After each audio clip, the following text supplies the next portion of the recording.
He's on 97, looking for his 100, and finds his 100. Kohli কি বিদায় নিচ্ছেন?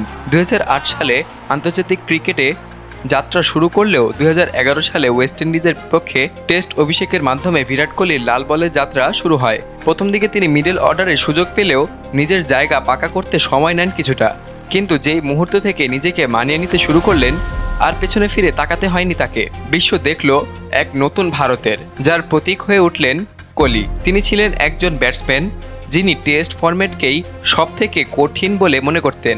এই ফরম্যাটেই নিজের মানসিক এবং কৌশলগত দক্ষতা প্রমাণ করতে চেয়েছেন বরাবর। যখন অনেকেই শুধুমাত্র সীমিত ওভারের ক্রিকেটের দিকে ঝুঁকছিলেন, তখন কোহলি টেস্ট ক্রিকেটকে নিজের আত্মার খেলা হিসেবে তুলে ধরেন। 123টি টেস্ট ম্যাচে 9230 রান, গড় 46.85। এই সংখ্যাগুলোই কোহলির ক্লাস এবং ধারাবাহিকতার সাক্ষ্য বহন করেছেন 30টি শতক এবং 31টি অর্ধশতক। 2016 সালে একটি ক্যালেন্ডার ইয়ারে 1200-এর থেকে বেশি রান করে টেস্ট ক্রিকেটে আধিপত্য বিস্তার করেন তিনি।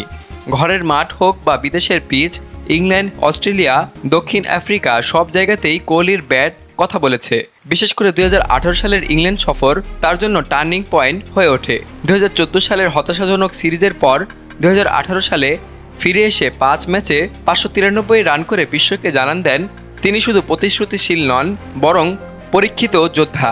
বিরাট কোহলিকে টেস্ট ক্রিকেটে শুধু ব্যাটসম্যান হিসেবে দেখলে তার প্রতি অবিচার হবে। অধিনায়ক কোহলি যেন একজন সেনাপতির মতোই ছিলেন। 2014 সালে মহেন্দ্র সিং ধোনির অবসরের পর তিনি ভার গ্রহণ করে এবং 2022 সালের জানুয়ারি পর্যন্ত ভারতের টেস্ট অধিনায়ক হিসেবে কাজ করেছেন তিনি। তার অধিনায়কত্বে ভারত 68টি টেস্টে অংশ নেয়, যার মধ্যে জয় এসেছে 40টিতেই, যা ভারতীয় অধিনায়কদের মধ্যে সর্বোচ্চ। কোহলির অধীনে ভারত গড়েছিল এমন বোলিং অ্যাটাক যা উপমহাদেশের বাইরে গিয়ে ম্যাচ জিততে সক্ষম। 4 থেকে 5 পেসারের সমন্বয়ে গড়া অ্যাটাক দিয়ে তিনি ইংল্যান্ড, অস্ট্রেলিয়াতে ভারতকে নতুন উচ্চতায় নিয়ে যান। তার অধিনায়কত্বে ভারত পৌঁছেছে আইসিসি ওয়ার্ল্ড টেস্ট চ্যাম্পিয়নশিপের ফাইনালে।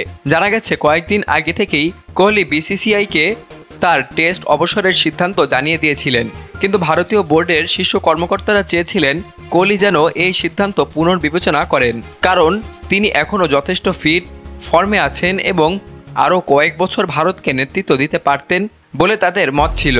কিন্তু কোহলি ছিলেন একান্তই নিজের সিদ্ধান্তে অটল।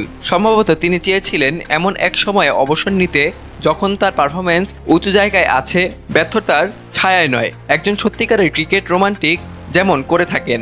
নিজের অবসর ঘোষণার পোস্টে কোহলি লেখেন, 14 বছর আগে প্রথম টেস্ট ক্রিকেটের নীল ব্যাগি টুপি পরেছিলাম। তখন বুঝতেই পারিনি এই ফরম্যাট আমার জীবনের অংশ হয়ে উঠবে।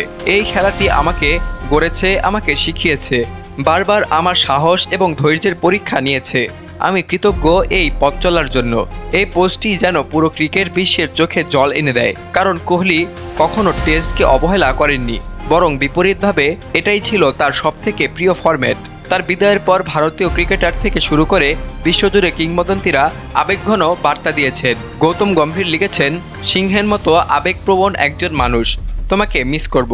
আঞ্জিকা রাহানে বলেন, তোমার সঙ্গে মাঠ এবং ড্রেসিং রুম শেয়ার করা ছিল সম্মানের। যশস্বী জয়সওয়াল লেখেন, আপনারা দুইজন অর্থাৎ কোহলি এবং রোহিত আমাদের প্রজন্মের অনুপ্রেরণা। এবি ডিভিলিয়ার্স বলেন, তোমার সংকল্প এবং দক্ষতা আমাকে সবসময় অনুপ্রাণিত করেছে।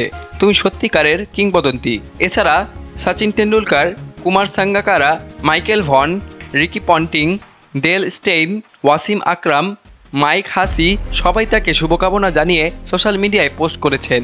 বিরাট কোহলি শুধু ব্যাটিংই করেননি, তিনি পুরো একটি প্রজন্মকে অনুপ্রাণিত করেছেন। ফিটনেসের প্রতি তার নিষ্ঠা, খেলার সুলভ আচরণ, প্রতিপক্ষকে সম্মান জানানো এবং মাঠে তার লড়াকু মানসিকতা সবকিছুই ক্রিকেটকে দিয়েছে নতুন এক স্বীকৃতি। ভারতের তরুণ ক্রিকেটাররা শুভমান গিল, ঈশান কিষান, যশস্বী জয়সওয়াল সবাই কোহলিকে দেখেই বড় হয়েছেন। শুধু ভারত নয়, বাংলাদেশ, পাকিস্তান, শ্রীলঙ্কা, এমনকি ইংল্যান্ড এবং অস্ট্রেলিয়াতেও বহু তরুণ ব্যাটসম্যান কোহলিকে আইডল মনে করেন। বিরাট কোহলির টেস্ট অবসর যেন ভারতীয় ক্রিকেট ইতিহাসের এক অধ্যায়ের শেষ সূচনা। এমন এক অধ্যায় যেখানে ভারত শুধুমাত্র ঘরের মাঠে নয়, বিশ্বের যে কোনো কন্ডিশনে জয় ছিনিয়ে এনেছে। এমন এক সময়ের সমাপ্তি যখন টেস্ট ক্রিকেট ছিল কোহলির মতো একজন প্রকৃত রণকৌশলীর হাতে। তার অবসর যেন শুধুমাত্র একটি ঘোষণা নয়, বরং একটি প্রজন্মের আবেগ, ভালোবাসা এবং ক্রিকেটের প্রতি সম্মানের প্রতিচ্ছবি। সকল প্রকার খবর জানতে এখনই সাবস্ক্রাইব করে রাখুন আমাদের চ্যানেল বাংলাদেশ কণ্ঠে।